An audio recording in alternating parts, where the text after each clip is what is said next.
Sir, excuse me, your wallet. You dropped it back by the curb. Just stop following me, all right? Leave me alone or I'm calling the cops. I'm only trying to give it back to you, that's all. Yeah, hi. 911, I need an officer. There's a black woman trailing me. I feel threatened. What? Mira never thought that trying to return a wallet would end with her hands behind her back. The 18-year-old girl was walking home after her long shift at the small grocery store where she worked. She was tired and ready to go home and rest when she saw a brown leather wallet fall from a man's jacket. It dropped so quietly onto the sidewalk that the man did not even notice. He kept walking toward his apartment building, so close to his front door that he could touch it in seconds. Mira picked up the wallet at once and hurried after him, calling to get his attention. She thought she was doing a simple good thing, but what happened next felt like a terrible dream that almost ruined her life, all because she chose to help. The whole thing was recorded on a camera, yet the truth still almost stayed hidden. Before we continue, where are you watching this from? Put your location in the comments, and if you have not subscribed yet, please hit the subscribe button. The story becomes even more intense, and you do not want to miss what comes next. Mira had just finished an 8-hour shift at the grocery store on the west side of town. Her feet hurt, and all she wanted was to take off her work shoes and relax. She had her headphones around her neck, not in her ears, because her mother always told her to stay alert when walking alone. The late afternoon sun was lowering and throwing long shadows on the pavement. She was about 30 feet behind a man in a dark green jacket when the wallet fell. She watched it slip out smoothly and land on the ground with a soft sound. The man, later known as Jordan, a 41-year-old office worker, had no idea what had happened. He was holding his phone in one hand, looking at something on the screen, and his keys were already in the other hand as he stepped toward the apartment building door. Mira did what most honest people would do. She bent down, picked up the wallet, and walked faster to catch up. The wallet felt heavy, maybe full of cards and cash. She could see that Jordan was only a few steps away from entering the building. She called out, Sir, your wallet," her voice clear and loud enough for him to hear. Jordan turned his head slightly. Their eyes met for a brief second. Mira was still walking toward him, her arms stretched out with the wallet in her hand. She called again, "Sir, your wallet." "You dropped it." But then something strange happened. Jordan's face changed. His eyes opened wide, and instead of stopping or checking his pockets or even asking a question, he suddenly ran. Not a quick walk, not a nervous step, a full run. He ran straight toward his apartment door, trying to fit the right key into the lock. His hands shook, and the keys made small clinking sounds as he tried again and again. Mira froze for a moment. Why was he running? She looked at the wallet in her hand, and then at the man trying so hard to get inside. She tried one more time to explain. "Sir, you dropped your..." But the man jumped inside and slammed the door shut so loudly that the sound echoed down the hallway. Mira stood still, confused, holding the wallet tightly. Her heart felt strange. She was trying only to return his things. Why did he run? Inside the apartment, Jordan pushed his back against the door. He breathed fast and his hands kept shaking. Without thinking clearly, he reached for his phone. He did not check the peephole. He did not think to look in his pockets to know the wallet was missing. He had already created a story in his head. His fear spoke louder than facts. He called 911, and his words came out fast and messy. He said someone was chasing him, trying to get into his apartment, and that he felt unsafe. He talked about Mira, and even said her race, claiming he was in danger. The operator spoke calmly, asked questions, and told him officers were on their way.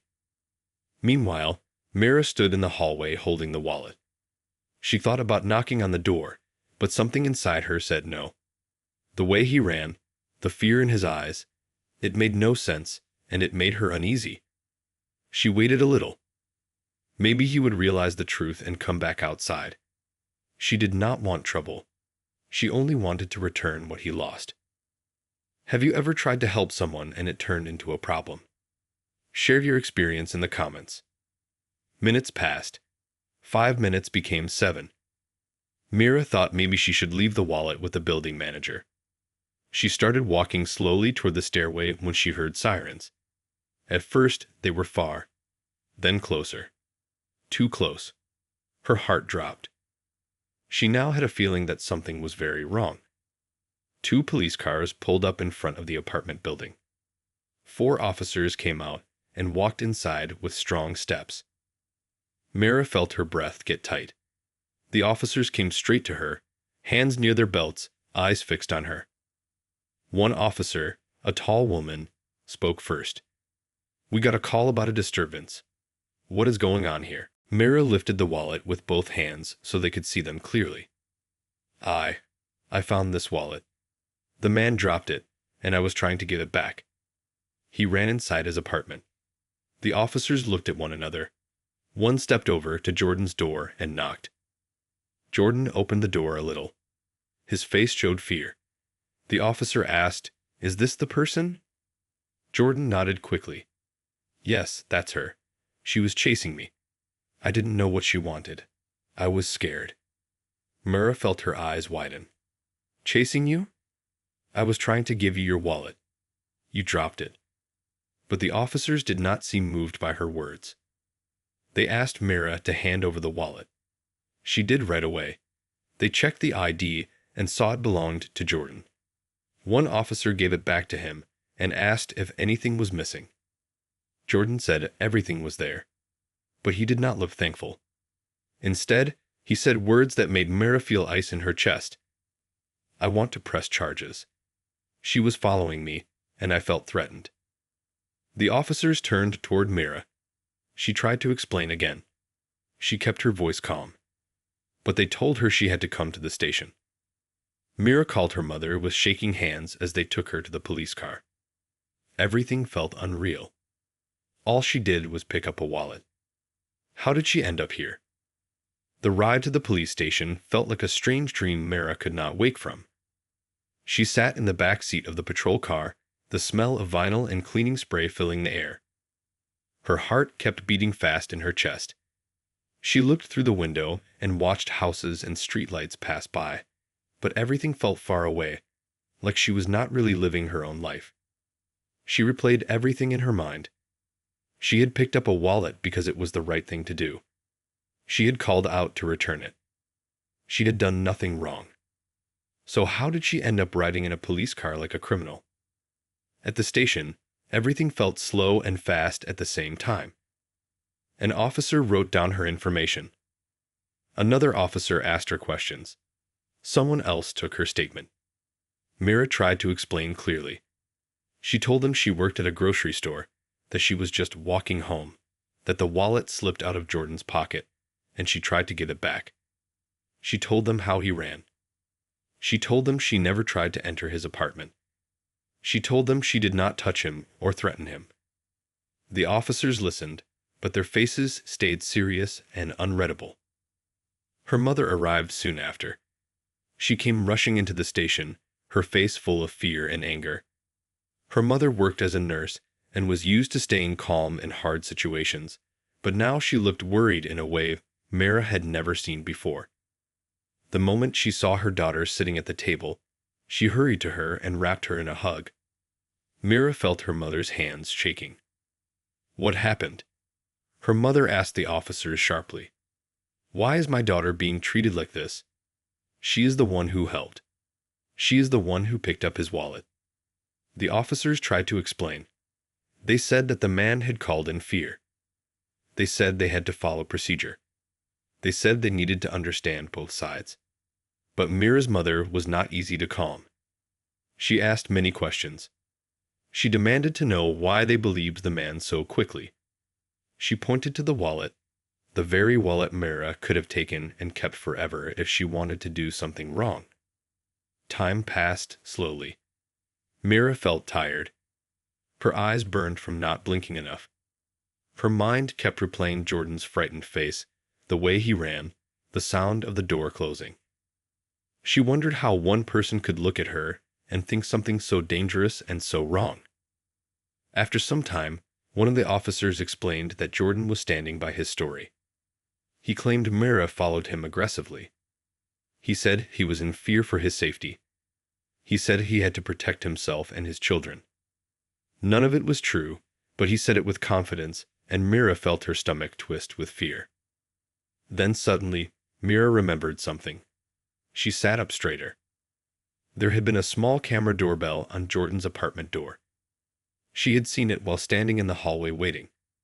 She had not thought much about it before, but now she understood how important it was. The camera would show everything: her walking behind him, picking up the wallet, calling out kindly, and standing still when he ran. She told her mother at once, and her mother turned to the officer and said, "There is a camera on his door. You need to see that footage right now." At first, the officers did not move. They exchanged looks. One officer said they would take it into consideration, but Mira's mother did not accept that. "No," she said firmly. "You need to check it. That camera recorded the truth. My daughter is not going to suffer for something she did not do." The officers finally agreed. Two of them left to go back to Jordan's apartment and ask for the footage. Mira sat in the small room with her mother. Her legs felt heavy. Her eyes felt tired. She wanted to go home. She wanted this to be over. But there was nothing to do except wait and hope. At Jordan's apartment, things were already tense. When the officers knocked on his door again, Jordan felt his heart drop. He opened the door slowly, and when the officers said they needed to see the doorbell camera footage, his face went pale. He hesitated. He said something about privacy. He said he was not sure how to open the app. He said he did not know where his phone was. But the officers stood waiting. They told him this was part of an investigation. They needed the footage. Jordan finally pulled out his phone with shaking hands. He opened the app. He looked at the screen. His whole body seemed to slump. The officers saw his reaction before they saw the video, and they already knew that the truth was about to show itself. They watched the recording right there in the doorway. The camera showed the wallet falling from Jordan's pocket. It showed Mira bending down to pick it up. It showed her walking calmly toward Jordan, calling out, "Sir, your wallet," again and again. It showed Jordan turn around, see her, and then run as if something terrible was chasing him. It showed Mira stopping and standing still, confused, holding the wallet in her hands. There was no sound of anger, no threat, no danger. Only a young girl trying to return something that did not belong to her. One of the officers looked at Jordan with disappointment and anger mixed on his face. They told him he had to send them the footage right away. Jordan did so, though his hands shook. He knew everything had changed. Back at the station, the officers reviewed the footage. The whole energy in the room changed. The officers softened. Their voices softened. Their expressions softened. Mira felt her mother squeeze her hand. The truth was finally in the open. The charges were dropped at once. Mira was told she was free to go. But her mother did not accept that as enough. She said, "My daughter went through trauma. She was handcuffed. She was scared. She was accused. She was treated as if she did something wrong. There must be consequences for what he did." That same night, her mother called a lawyer. The lawyer watched the footage, listened to what happened, and said, "We are taking this case." It was clear this was not just a misunderstanding. This was false accusation. This was racial profiling. This was emotional harm. And the law had something to say about that. The lawsuit against Jordan was filed within 2 weeks. It contained every detail: the false report, the fear he caused Mira, the damage to her reputation, and the emotional harm she suffered. The camera footage was the main proof. It showed everything clearly. Jordan tried to defend himself, saying he was simply afraid, that he made a mistake, that it was not about race. But the video told the real story. His actions showed he saw Mira and assumed something wrong, not because of what she did, but because of what he imagined. The case gained attention. People heard about it. Many were shocked and angry. They shared the story online, telling others about how a simple act of kindness became a nightmare for Mira. People of color shared their own stories of being misunderstood, feared, or accused unfairly. The conversations grew. The community started paying attention. Jordan's lawyer finally advised him to settle. If he went to court, the footage would be played to a jury, and it was almost certain it would support Mira. The settlement amount was large enough to enter the news, though the exact number stayed private. But money was not the only result. Jordan faced consequences at work. His employer learned about the case and soon let him go. His neighbors treated him differently. Some avoided him completely. And meanwhile, Mira continued to deal with the emotional pain of what happened. She wanted to help people. She wanted to be kind. But now she learned that sometimes kindness could be misunderstood in hurtful ways. Her mother stood by her, helping her begin to heal. Mira slowly began to understand how much the day had changed her life. The money from the settlement helped, especially with saving for college, but it could not erase the fear and confusion she had felt. She wondered if she would ever trust her instincts as freely as before. If she saw someone drop something on the street now, would she pick it up? Would she run after them to return it? Or would she hesitate, protecting herself from another nightmare? Her mother helped her work through these feelings. They talked about how prejudice and fear can change people's actions, even when nothing wrong has happened. They talked about how doing the right thing sometimes has risks, but that does not make it wrong. Slowly, Mira began to feel stronger. She realized that one person's fear or bias should not stop her from being kind. She could be careful, but still do good. The story of what happened sparked conversations in the community. People talked about bias, about judging someone based on skin color or appearance, about how fear can lead to serious mistakes. Local organizations held meetings and forums to explain how snap judgments can hurt innocent people. Some people listened and learned. Others stayed defensive, saying they would have acted the same way, even when evidence showed otherwise. Jordan had a very different experience. The settlement was only the beginning. He had to attend programs about racial bias as part of the agreement. He was forced to confront how his fear and assumptions had affected someone else's life. Whether he truly learned or just went through the motions, his life had changed. He could not go back to acting as if nothing happened. Even everyday life became more difficult for Jordan. He had to move to a new apartment. The neighbors in his old building avoided him or gave him cold looks. He had trouble finding a new job. Employers often searched online and saw his name attached to the story. Some refused to hire him because of how he had behaved. His family had mixed reactions. Some supported him, believing he acted out of fear. Others confronted him about his assumptions, especially after learning how it affected Mira. His relationship with them became strained. For Mira, the legal case also shaped her future. She decided to go to college and study law. She wanted to help people like herself, accused unfairly or punished for doing good. She wanted to fight for the truth. The lawyer who represented her became a mentor, offering advice and encouragement. Mira's life direction changed completely. Before this, she'd considered business or nursing like her mother, but now she saw a clear path. She wanted to use her experience to help others. Her friends and co-workers at the grocery store were supportive. They had always known Mira as a kind, honest, hard-working person. They could not believe someone would see her as a threat. Some of them shared their own experiences of being treated unfairly. These conversations helped Mira feel less alone. She realized she was not the only one who faced misunderstanding and prejudice. It was a shared experience, and that gave her strength. Over time, Mira worked through her trauma. She started counseling and began to feel safer again. Certain things still reminded her of that day: the sound of sirens, walking behind strangers on the street, finding lost items, but she learned to cope. She learned how to protect herself without giving up her kindness. Slowly, she regained confidence in her own judgment. The doorbell camera became an important lesson for many people. Its footage proved that truth and evidence can protect the innocent. In a world where one person's word can be believed over another's, having clear proof made all the difference. The company that made the doorbell even noticed an increase in sales, as people realized how important recording events could be. The story of Mira and the wallet became a teaching moment.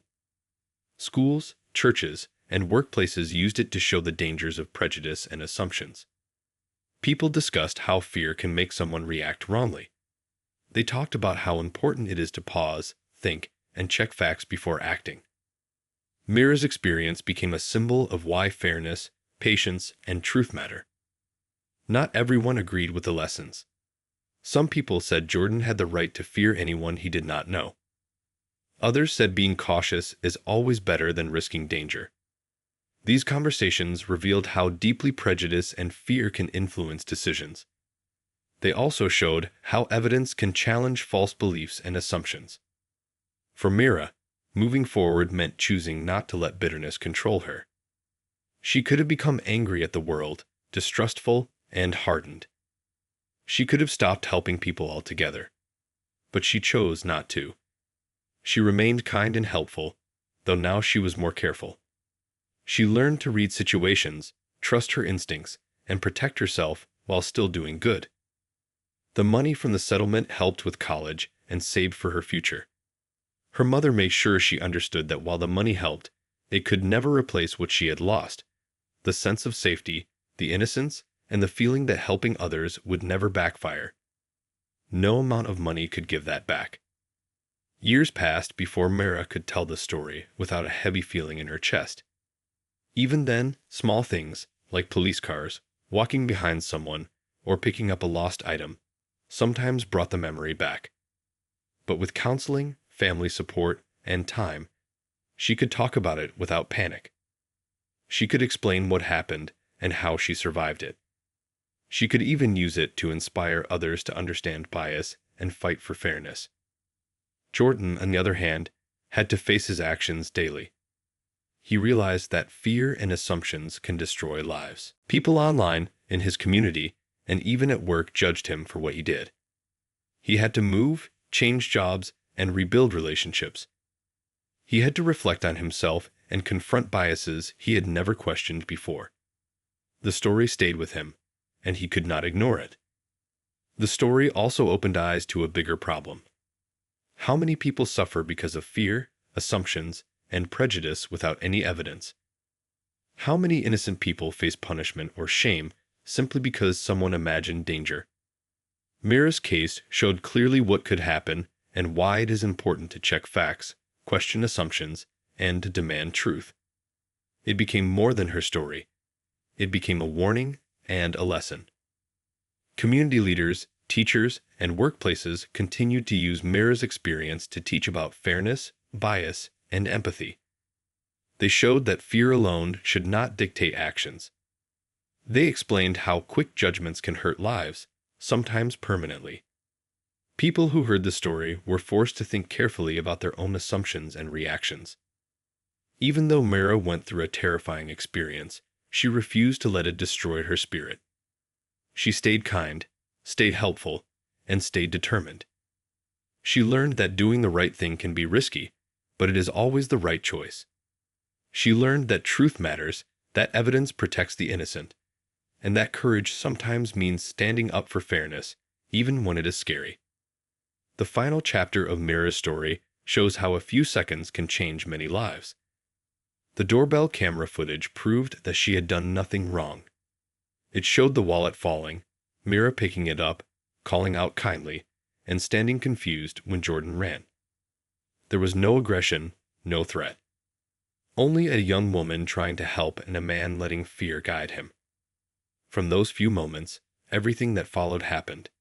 The police involvement, the false accusation, the trauma, the lawsuit, and the lessons learned by everyone. Mira's life moved forward with new understanding. She decided to study law in college, inspired by what she experienced. She wanted to fight for people who were accused unfairly, people who were misunderstood, people who needed someone to protect the truth. The lawyer who helped her became a mentor, teaching her about evidence, justice, and courage. Mira found her purpose. Before that day, she had thought about business or nursing, but now she knew exactly what she wanted: to help others navigate unfair situations and fight for truth. Her mother continued to guide her. They spoke often about bias, about how people sometimes judge others without reason, and about how Mira's kindness should not be stopped by fear or prejudice. They also talked about emotional healing. Mira slowly regained trust in herself and in her instincts. She learned to be careful without letting fear stop her from doing what is right. Jordan's life changed too. The settlement was just one part. He had to face his actions every day. Employers, neighbors, and even family reacted to his decisions. He moved apartments, lost his job, and struggled to rebuild his life. He had to attend racial bias programs. He was forced to see that his fear and assumptions had real consequences. Whether he truly changed inside or just followed the rules, the impact of those few seconds stayed with him. He could no longer pretend that fear alone justified his actions. For Mira, the money helped pay for college, but it did not replace what was taken: the sense of safety, the trust in the world, the belief that kindness would not backfire. Yet she refused to let bitterness control her. She stayed kind, stayed helpful, and stayed careful. She learned the importance of being prepared, of protecting herself, and of always seeking the truth. Her story became a lesson for many people. Schools, churches, workplaces, and communities discussed what happened. They talked about bias, assumptions, and fear. They showed how one person's snap judgment could hurt someone innocent. They used Mira's experience as a real-life example. The doorbell camera became a symbol of how evidence matters. The video proved the truth and stopped injustice. People realized that without evidence, innocent lives can be destroyed by false assumptions. Mira's co-workers at the grocery store continued to support her. They had always known she was honest, hardworking, and kind. But they could see now how quickly strangers could misjudge someone. Many shared their own experiences of unfair treatment. Mira realized she was not alone. What happened to her was part of a bigger problem. Other people had been accused or feared without cause. Knowing she was not alone gave her strength. Over the years, Mira learned to tell her story calmly. She spoke to people about bias, about the importance of truth, and about the need for courage. Certain triggers still reminded her of that day: sirens, walking behind strangers, lost items, but she learned to handle them. She no longer panicked. She used her experience to teach, to warn, and to help others understand the dangers of prejudice and fear. Jordan continued to deal with the consequences of that day. His neighbors, his job, and his family reminded him that assumptions can destroy trust. He had to reflect on himself, on why he ran, why he assumed danger, why he ignored reality. He could no longer claim fear as a simple excuse. His life had been altered permanently by his actions. The story also reminded people how much power evidence holds. The doorbell camera footage showed a clear, undeniable truth. It stopped injustice, proved Mira's innocence, and held Jordan accountable. People began to realize that many people suffer because there is no proof of the truth, because one person's story can seem more believable than another's. Mira's experience became a warning. Fairness, patience, and evidence are essential in every interaction. Community leaders, educators, and workplace trainers continued to use the story as a lesson. They showed how bias and fear could harm innocent people. They reminded others to pause before judging, to think before acting, and to check facts. The story became a teaching tool, a mirror, and a warning about the consequences of assumptions. Even after the lawsuit and settlement, Mira remained cautious but strong. She continued to help others, though now with awareness of potential risks. She learned how to protect herself while still doing good. She understood that small actions, like picking up a lost wallet, could have unexpected consequences, but she did not stop acting with kindness. The money she received was put toward education and saved for the future.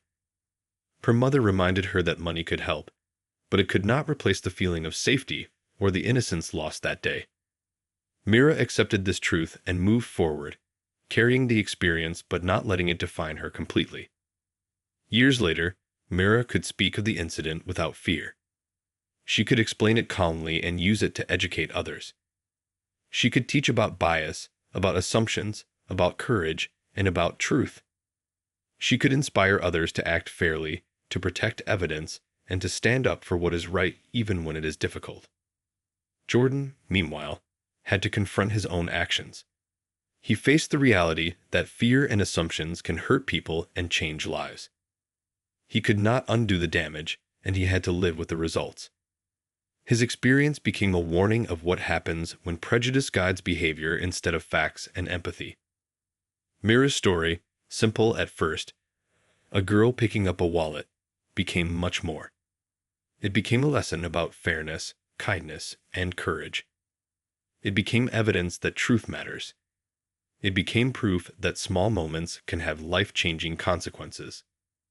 It became a reminder that doing the right thing, even when risky, is always important. In the end, Mira continued to live a life of kindness, wisdom, and careful courage. Jordan faced the consequences of his assumptions and fear. The community learned about bias, evidence, and empathy. And the short footage from a doorbell camera showed clearly that truth can save the innocent and expose the harm of prejudice. A few seconds of honesty, courage, and misunderstanding changed many lives forever. Mira's story did not end at the police station or with the lawsuit. It continued in how she lived, how she learned, and how she inspired others. She remained helpful but wise, kind but cautious. She learned that small acts of good can have big consequences, both positive and negative. She carried the lessons of that day into her future, ready to act with kindness, courage, and awareness.